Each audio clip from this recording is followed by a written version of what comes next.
We talking about tithing. Tithing. This is the same rhythm. Pass that plate around. Tithing. Pass that plate around. Oh, we ain't supposed to pass take that out. plate around. No, put that money back. Put that money back. Give me my money. All right. Hey, you guys, thank you so much for joining us again on the pew while we're sitting here talking how we do. I don't know. We've been here clowning, and I'm still in it. I'm still in my clownery. Hey, this is the pew. This is where we talk after church or before church and just get together and clown for a minute or whatever. They clown, I laugh. That's true. That's for sure. That's true. Okay, well, we still clowning. Today, you guys, we're talking about something. We talking about money. We gonna even title this "Church Better Have My Money," because we are talking about tithing, and we just gonna dive into it. You know, I said I was gonna ask it last, but no. Before we talk about what it is, it's hard. Tithing is hard, and here's what I learned about tithing. It kind of goes back for me about killing things, right? Okay. So here I am dealing with killing stuff, and when I look at the greed portion and how Pastor Darrell said the greed stems from fear, right? Okay. So again, I made this little check, and I got about 12 bills. All of this ain't gonna handle all them bills. So Father, I'm afraid they ain't gonna necessarily get it back monetarily. Like, I know you're gonna give me back. I know you're gonna hook me up. I know you're gonna handle me. You're gonna take care of my stuff. But will it be in these green things?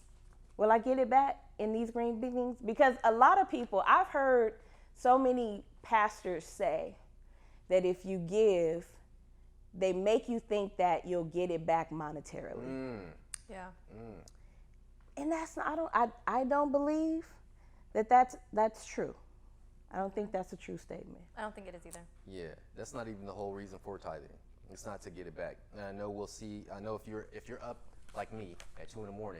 and you got the channel, you know, you was watching the news, and then that pastor comes up. What's his name, Doctor? You gonna name drop? I was gonna name drop him. I was gonna shame the devil. I forgot his name, but he's the one.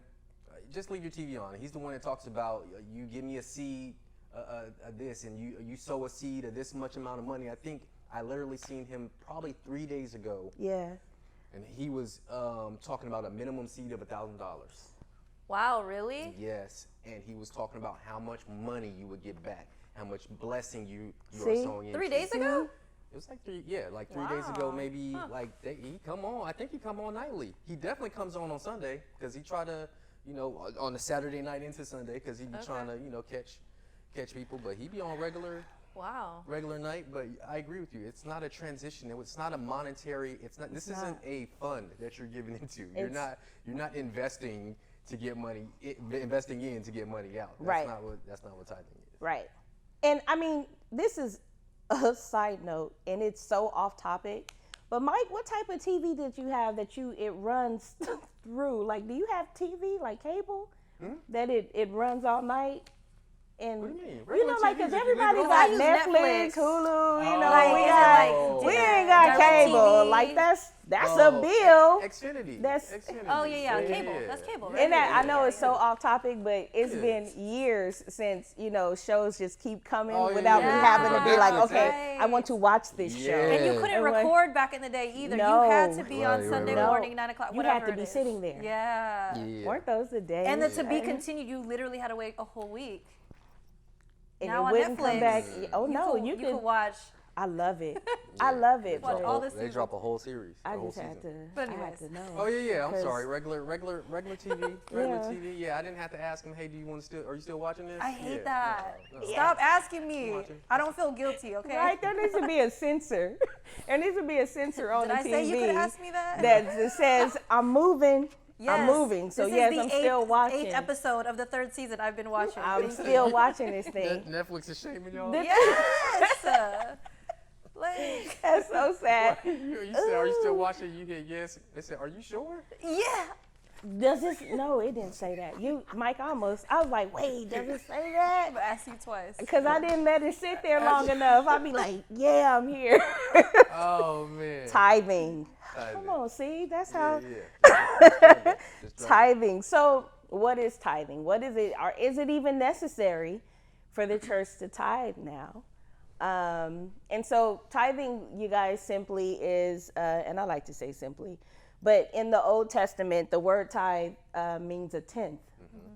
And it was God telling them to store up, to prepare for the poor, to prepare for priests. It was to help take care of the priests. It was to help take care of the temple as well, any upkeep and all of that. And so that was something that was a requirement because the community took care of the community. Right. It was the original form of taxation.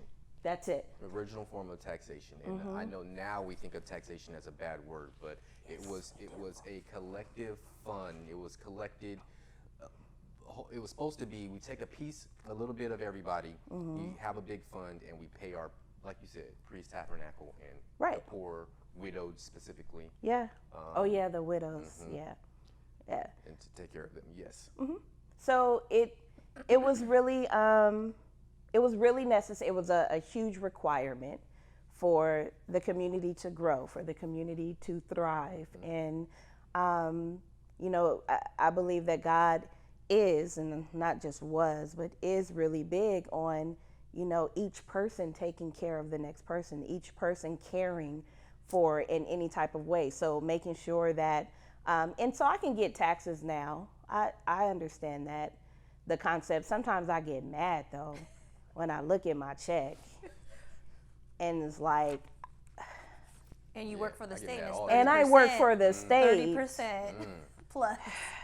So I'm like, my stuff is going where exactly? Because I feel like, and there's in another side, I'm going all kind of places, but you actually see, you walk past the homeless every day. They've built up their own communities in all over the place with the tents, and I look at them and I'm like, that's how human survival is. Like, they are making it work. They're a community. They love on one another and all of that. But I have to wonder, all these taxes that I'm paying, that we are all paying, except for Trump, where is it going, really? I know it's going places, but then, anyway. But I don't think that's far off topic, because I think, to answer your question, that's part of the struggle, is that people, first you got to get beyond the struggle of fitting it into your bill rotation, into your budget, Right. Yeah. and then being happy about it, right? Because if we place it back into the New Testament, it's to be a cheerful giver. We're not specifically, and I don't, Pastor, you can comment at the bottom of this video if you want, but we're not specifically commanded to give a tenth in the New Testament. In the New Testament, we are supposed to be a cheerful giver, and we are supposed to be good stewards of His money. So we are supposed to take care of ourselves, so eventually our surplus can take care of the community. And with that being said, so the struggle of getting it out of your own budget, out of your own hands, because that takes a mental change as well. If you're not already of the mindset of, this money is not mine, it is God's, and I'm serving with it, right? But then it's getting past the auditing part of it of, okay, now what is it being used for? Right. And a lot of people struggle with, hey, I've been putting my little 10, 20, 100, 200, 500, whatever you put in the bucket in there. Right. And I want to see change, right? Same thing if you paid a membership at a gym, or membership at a club or something like that. Keep You're it like, up. hey man, I want the upkeep. Yeah. I want the, you know what I'm saying? Yeah. First time you break something, you like, hey man, I utilize this all the time. I pay my membership. I've caught myself saying that when gyms were a thing, when we were paying gym memberships. Won't Like, do hey that. man, why can't y'all keep nets on the rim, right? But we do got to account for this money going take care of our pastor, take care of the people that work for the church, not only the pastor but the staff, and then to help out the community. And if you want to audit, know where that goes. Like, you should be involved in the sacrifice, Yes. right? And part of tithing, specifically in the New Testament, is not only tithing monetarily, but it is supposed to be you're sacrificing your body, you're living, time so part of that is time and yeah. That's true. I know that a lot of that's good, because a lot of people a lot of people's issues with paying tithes is, how did pastor get that car? How did I'm paying on this building fund and the building still look like crap? These pews is still broke, and I've been paying all this money, or you know what I mean, I've been being faithful, paying. And a lot of people, and that's one thing, a lot of churches that I've been to do give a yearly what is it, so you can get to return it in for your taxes and get a deduction, and they show you what you've done. And then another thing that a lot of churches do is that they have the annual meeting about, this is where the finances have gone this year. And I think that's helpful. I mean, we do that here for sure, but I didn't even know that was a thing. Yeah. You know, being on the board, I was like, oh, we know where everything is going. Yeah. And every, dollar that comes in, and there's specific rules and, that are in the bylaws of where we could, how is the money spent and different things like that. Right. But I think tithing is a heart issue at the base of it, the struggle. But I think trusting the entity in which you're giving, like the church, our church, and being transparent and showing those different things helps in that, because it is a question, like, so where is this money going? But having those different things, like an annual meeting where it outlines everything, is helpful. Right. And that's basically it. It is a hard thing. It is what tithing is today, and we can even take the term out, right? Today we can really take the term out. And it, I believe it was 2 Corinthians, where he says, where Paul talks about giving generously and with a heart of generosity. I believe it's in 2 Corinthians. He writes most of that letter about being generous, because they were he's sending out all these teachers to the community, and the community is basically showing their gratitude for getting all these teachings and getting all these people to help them grow. And so New Testament doesn't even talk about tithes, as you stated. It's really a heart thing. It really is a heart thing. It's a heart of, again, not trying to hold everything so tightly, because you feel that whatever you feel, either you feel that, no, I ain't giving to these people, no, I'm not giving because I need it for myself, or all of these things. God is looking at the heart, and he genuinely says, I don't want it if you're going to give it. Listen, you can give me you give the church $1,000, and the church will benefit from it. But the question is, how did you give it, and how does it reflect with God? Will God accept it? Because I had to pull your teeth out to get that $1,000. I had to go through all of this with you just to get that $1,000. And God is just like, it's pointless to me. It means nothing to me. Like, I was just gonna say, it's interesting, we're talking about tithing, right? But because I'm trying to instill the principle in my son while I'm still learning myself, right, with struggling and the heart issue. But it's like to explain, like, you tithe, you give back to God, and and he's like, well, why does God needs money? Like, you know what I mean? But those are like, if you think about it logically, like, because God, he doesn't need our money. No. Which is why he'd rather us give, with the heart and different things like that. But it's so interesting to try to explain that concept to my son, because that is a question. I think people who maybe aren't interested, they're like, well, why does does God need your money? Is he gonna, because he's God. So. It just reminded me. No need. So I want to put a couple clarifications in there. So you are exactly right. God doesn't need our money, but we need his money, and we are using his money. We are stewards of his money. So that's one way to kind of explain it, right? Is the fact that, you know, the people that are clutching onto this money so tightly, remember how you earned it. You earned it with the talent, the God-given talent that was given, whether you're a believer or not. If you go to church and you're wrestling with offering and tithing, that is the reason why, as you said, you should be a cheerful giver, because you're just giving back what he made available to you. True, true story. So there's that aspect of it. And if you're thinking so hard about, I just mentioned about where the money is going, remember, for you to be cheerful, like, you should be giving that money regardless of where it's going, because for you and your spirit to be right, you should be cheerfully giving. Yes. Now other people will be held responsible for that, where that money is going. And I'm not telling you to just blind your eyes to it and don't check, but your part of it is done if you gave it cheerfully.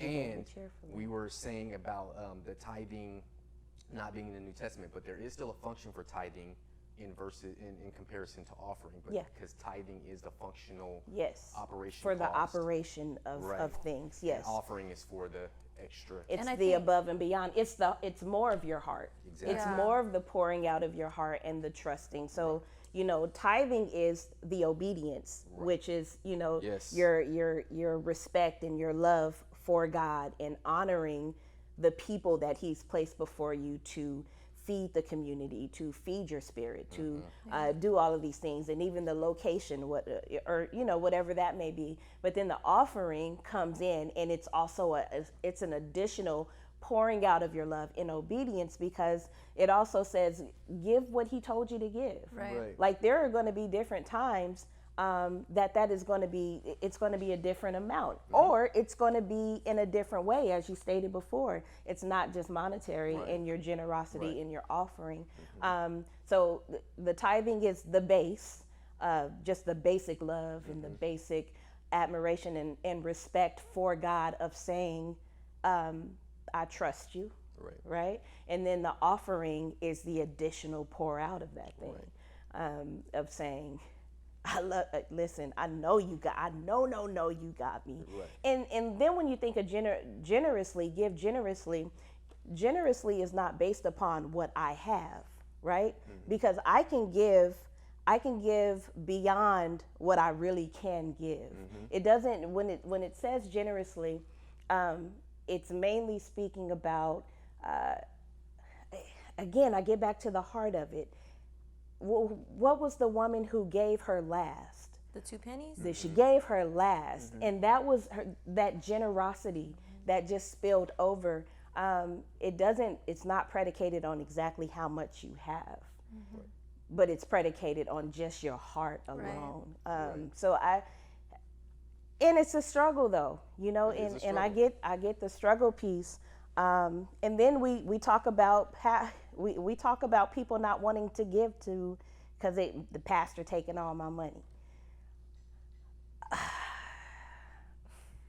I mean, listen, a lot of pastors, y'all, they write books, they go other places to preach, they're getting paid from all of that. A lot of pastors, they're making it off of their side, off of their gifting, but they're using it mainly there in the church, but they're also using that gifting somewhere else that is causing them, your gift makes room for you. I think something that helps with me has helped me in just tithing and offering and giving is, why do I always forget? I have it like the thought and it just like disappears. Girl, that's age. Anyways, I'm sorry. Whoop, next person. No, but there's a difference. So there's a difference between, let's be clear, there's a difference between someone that is preaching prosperity, that's preaching about, hey, I need a new private jet. We've seen this before in mega churches, right? There's a difference between that and then you see your pastor driving. Greenleaf? You see your pastor driving a nice car. Yeah, it's my child. And you be like, oh, how did he afford to pay that when I can't pay this? Like,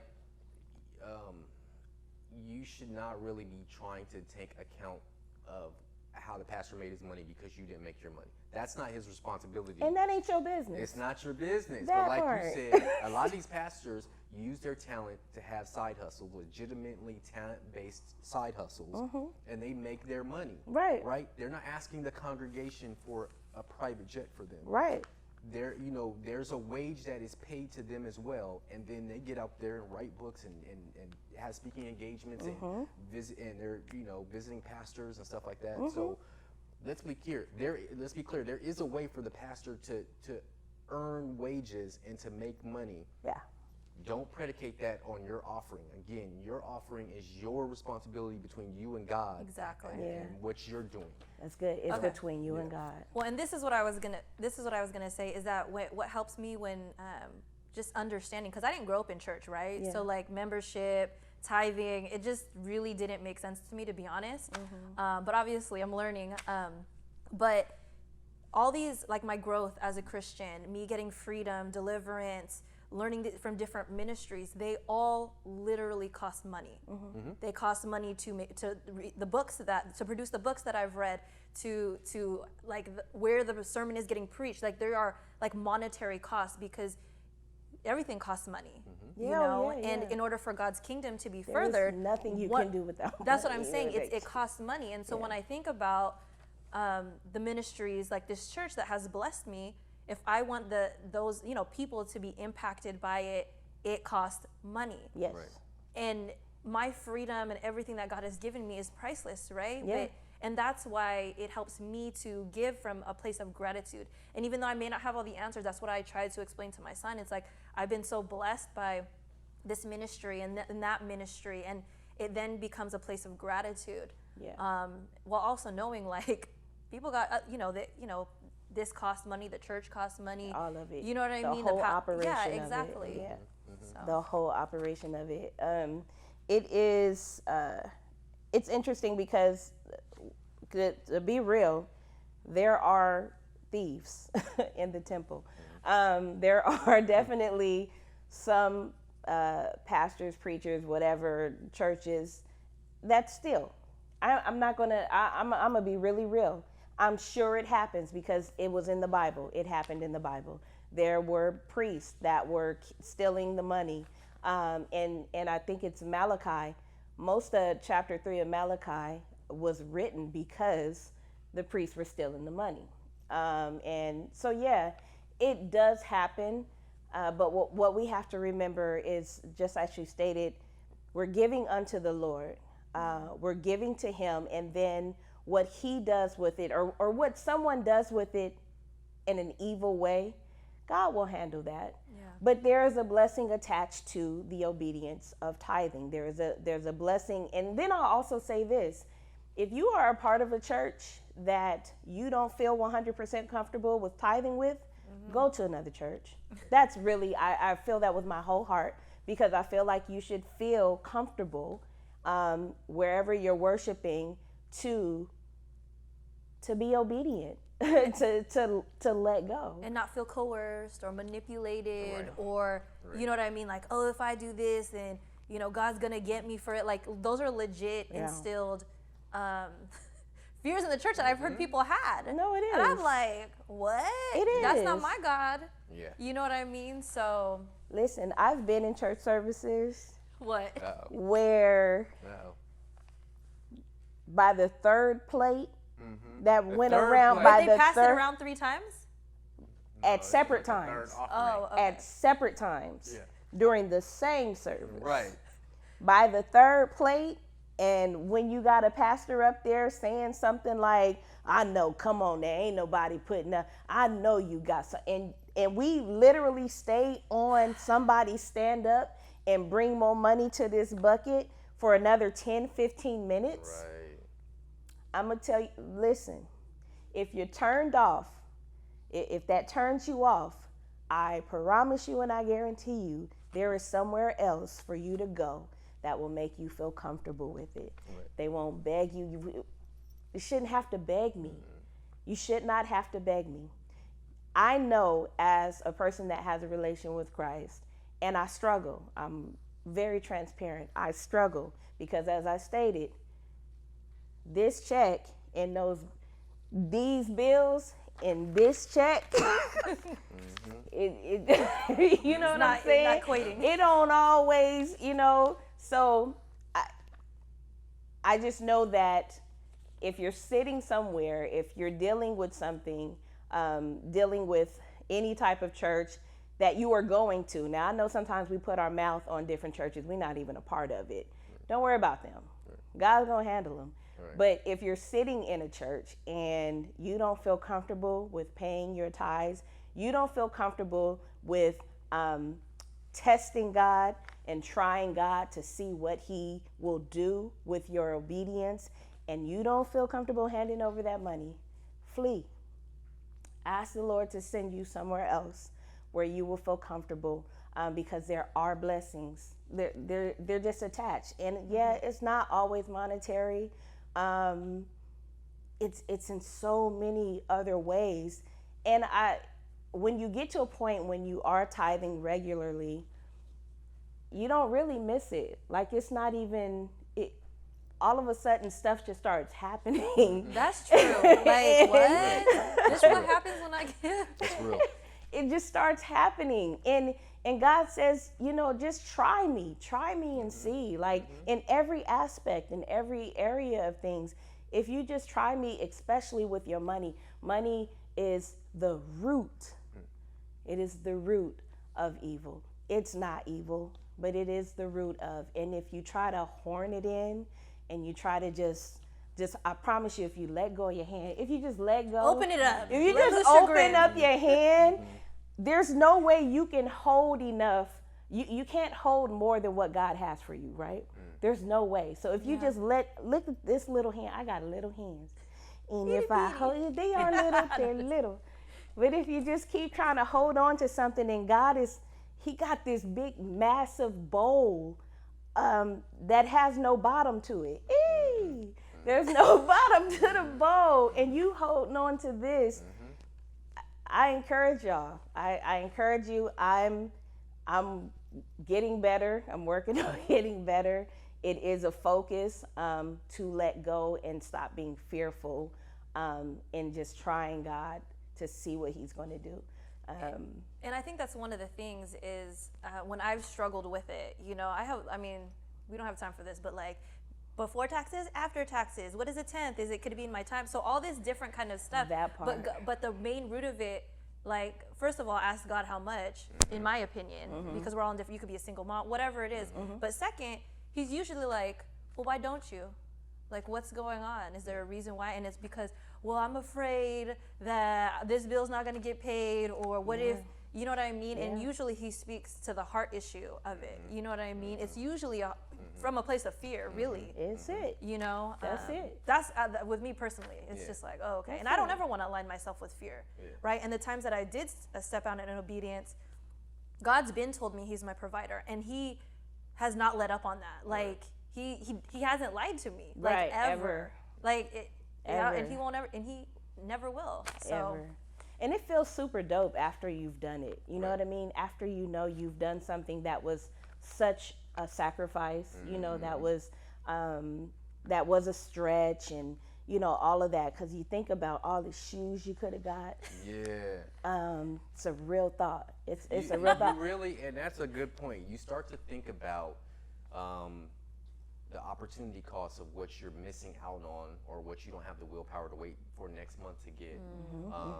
And and again, as we go to it, like you guys said, when you start to think about, before taxes, after taxes, here's my general recommendation. And again, I am nobody to be trusted, so always check your sources. I don't care who, any of us. True story. Right. True story. Stop where it becomes non-cheerful. If you're looking at percentages, and at 5%, it's still cheerful, but at 6%, it's starting to be a heartache. Stop at 5, because you want to be a cheerful. You want to be a cheerful giver. That's what the ultimate thing is about. And to go further and to obedient, what you were saying, though. And obedient. And to go further with what you're saying, if you just start to get over the hump of the psychological of what you're missing out on, and you give that 2%, 3%, and move up to 4, and then you can move up to 10. Like, just having the planning in your monthly planning, budget, it starts to feel good. It starts to feel good that you can do it, and then you start to give more, and then next thing you know, it's just part of your routine. That's what it is. So, good stuff. Well, are you gonna tithe? Are you tithing? Yes. Are you tithing? Yes. Look, I'll give it a try. Might as well. Might as well. Money come, money go. Hey, That's what You he do. go. It do what he do. do what you do. We out. We out. Again, guys, we want to thank you so much for joining us on the Pew. Tithing it's a huge topic with church people and people that are outside of church. But here's what I will completely say, and if you didn't get anything else from this show, just know that it really is it's a heart condition. Be obedient when God is telling you there's a certain amount. If you make a certain amount of money, don't just think me giving $10 is a sacrifice. You want to think of it as a sacrifice, and you sacrifice in obedience. God will pay you for, he will reward you, he will pay you for everything that he told you to do that you did. So just focus on that. Don't try to focus on the hearts of people because you can't see that. Focus on whatever it is that God has told you to do. Do that, try him out, and just see what he does and see what he does for you.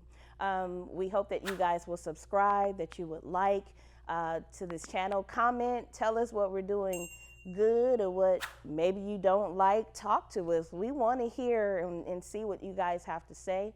And also, you can, I think it's down there, come check us out on our IG page. We're trying to build it up, so be patient with us. But please follow us, love us, because we love you, and we're praying for y'all.